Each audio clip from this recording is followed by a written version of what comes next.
प्रिय मित्रों नमस्कार। स्वागत है आप सभी का आपके अपने चैनल ज्योतिष कुंडली पढ़ना सीखे में। जैसा कि आप सभी लोग देख रहे हैं कि आज हम बात करेंगे चंद्र के दृष्टिफल की, कि चंद्र कहाँ स्थित होकर कहाँ दृष्टि डालेगा आपकी कुंडली में, और वो जिस घर पर भी दृष्टि डालेगा उसके फल क्या क्या होंगे।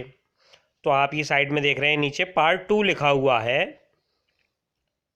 मैं इस वीडियो में भी बात आपको सिखाऊंगा कि चंद्र की हम दृष्टि कैसे देखते हैं। मैंने पिछले वीडियो में भी समझाया था। और साथ ही पार्ट 1 से लेके 6 तक अगर दृष्टि डाल रहा है तो उसके फल बताए थे। उससे आगे 7 से लेके 12 भाव तक के फल अब मैं इस वीडियो में बताऊंगा। तो चलिए शुरू करते हैं कि चंद्र जो है, चंद्र को सबसे पहले कौन सी दृष्टि मिली हुई है। तो जैसे मैंने आपको पहले समझाया है कि चंद्रमा को सिर्फ 7वीं दृष्टि प्राप्त है।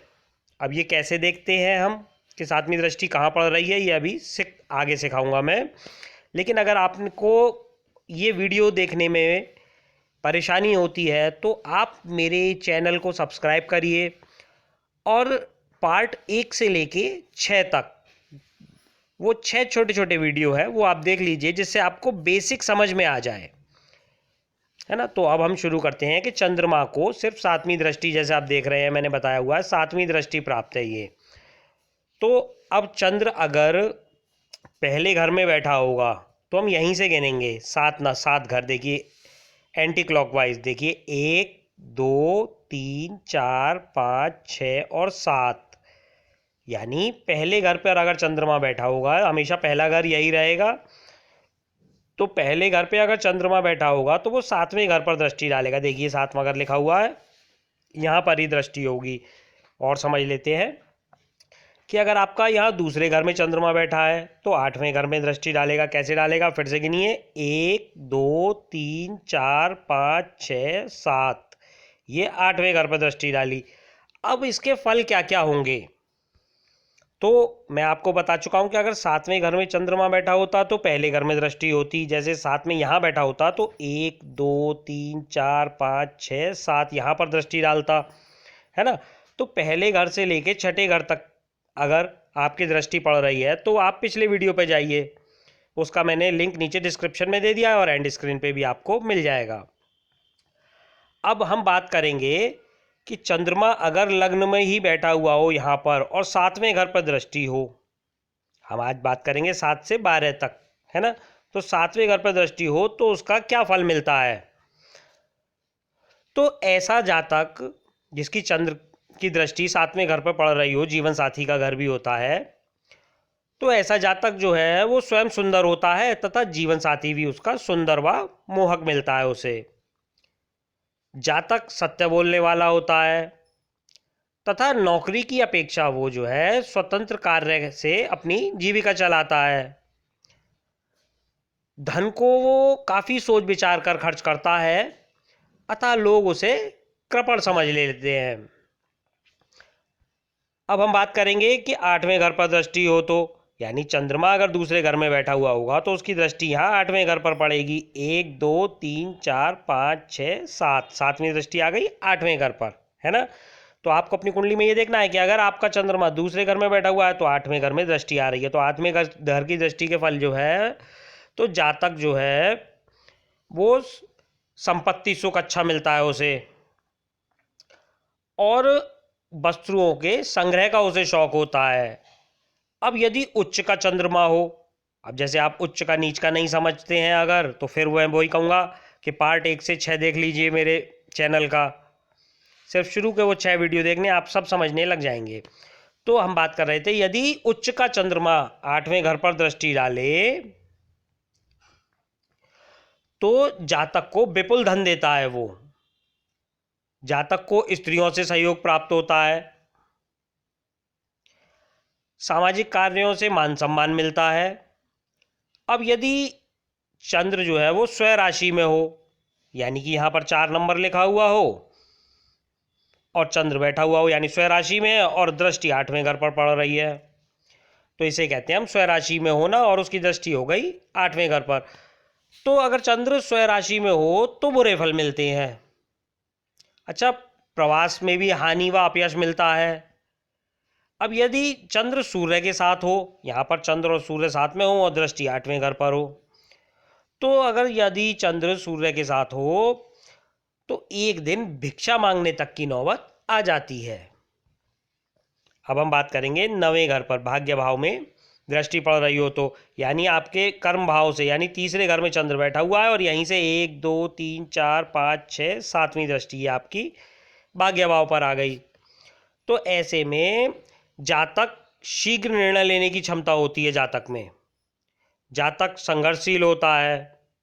अब यदि चंद्रमा जो है वो पुरुष राशि में हो, यहाँ यानी कि यहाँ पर पुरुष राशि हो और चंद्र बैठा हुआ हो, है ना, पुरुष स्त्री ये सभी राशि मैंने पार्ट 1 से 6 में आपको आसानी से समझाने का प्रयास किया है, आप देख लीजिएगा।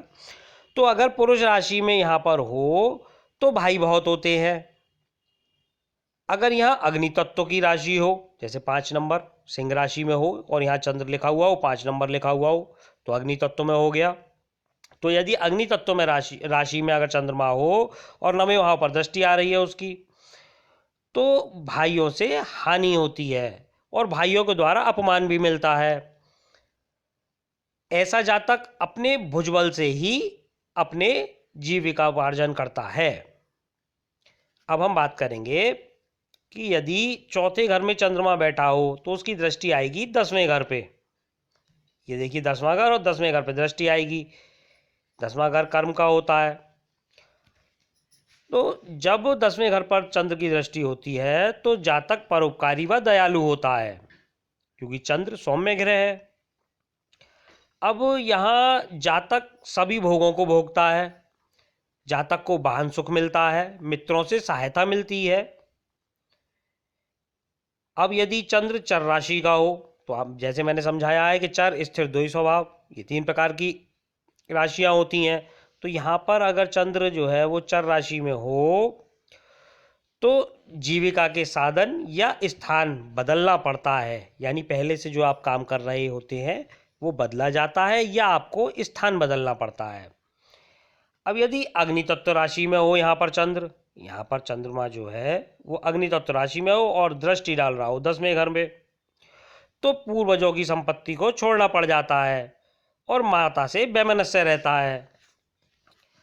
अब हम बात करेंगे कि यदि चंद्र की दृष्टि 11वें घर पर हो, यानी आय भाव पर हो, चंद्रमा बैठा कहाँ है 5वें घर में, तो इसकी दृष्टि 7वीं दृष्टि बैठेगी आय भाव पे, यानी 11वें घर पर बैठेगी।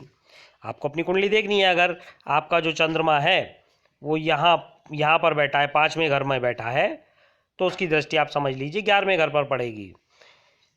तो ऐसे में जातक को संतान व स्त्री का पूर्ण सुख प्राप्त होता है, व्यापार व भूमि से लाभ मिलता है, क्योंकि आय भाव पर दृष्टि डाल रहा है, चंद्रमा शुभ ग्रह है, तो आपको व्यापार से आय तो अच्छी मिलेगी, भूमि से भी लाभ मिलेगा। पत्नी व संतान से विशेष लगाव होता है ऐसे जातक को, स्त्री के द्वारा ही भाग्योदय होता है उसका।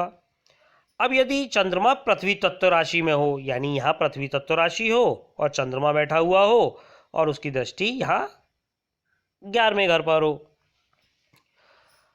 तो पृथ्वी तत्व में होने से कन्या संतान अधिक होती हैं। अब यहाँ जल तत्व राशि में हो, अगर यहाँ जल तत्व राशि में होगा तो क्रम से पुत्र, फिर कन्या, फिर पुत्र, इस प्रकार से क्रम से संतानें होती है। अब यहाँ अगर वायु तत्व राशि हो और चंद्र बैठा हुआ हो, 5वें घर में वायु तत्व राशि हो और चंद्र बैठा हुआ हो, दृष्टि बैठ गई 11वें घर पर, तो जातक कम बोलने वाला और अधिक काम करने वाला, यानी अधिक श्रम करने वाला होता है। और यदि पृथ्वी तत्व में हो तो शिक्षा जातक की अधूरी रह जाती है, कोई ना कोई विघ्न आता है और जातक की शिक्षा पूर्ण नहीं हो पाती। अब यदि आप, फिर मैं वही कहूँगा कि अगर आप तत्वों को नहीं समझते तो फिर जाइए पार्ट 1 से 6 देख लीजिए, आपको आसानी से सब समझ में आएगा। अब हम बात करेंगे कि चंद्रमा यदि 6ठे घर में हो, यानी रोग ऋण शत्रु के घर में हो, और देख कहाँ रहा हो 12वें घर को, ये 12वां घर किसका होता है, व्यय का, यहाँ पर हो, तो क्या होता है। अब चूंकि चंद्रमा 6ठे घर में बैठा है और दृष्टि डाल रहा है 12वें घर पे, तो रोग ऋण शत्रु का घर है, तो जातक को बाल्यकाल में रोग देगा, यानी जातक बाल्यकाल में रोगी होगा। युवा अवस्था में उसे मानसिक परेशानी रहती है। ऐसे जातक के शत्रु बहुत होते हैं। अब यहाँ नीच का चंद्रमा हो, यानी यहाँ नीच का चंद्रमा बन रहा हो और दृष्टि है उसकी 12वें घर पे, तो जातक को मद्यपान करने की आदत यानी शराब पीने की आदत होती है और काय व्यवसाय में विघ्न आते रहते हैं। अब देखने में ये आया है कि स्त्री राशि की अपेक्षा अगर पुरुष राशि का चंद्रमा हो, यानी यहाँ पुरुष राशि हो, नंबर जो भी पड़ा हुआ हो वह पुरुष राशि का हो और चंद्रमा यहाँ बैठा हुआ हो, तो कुछ फल अनुभव में आते हैं।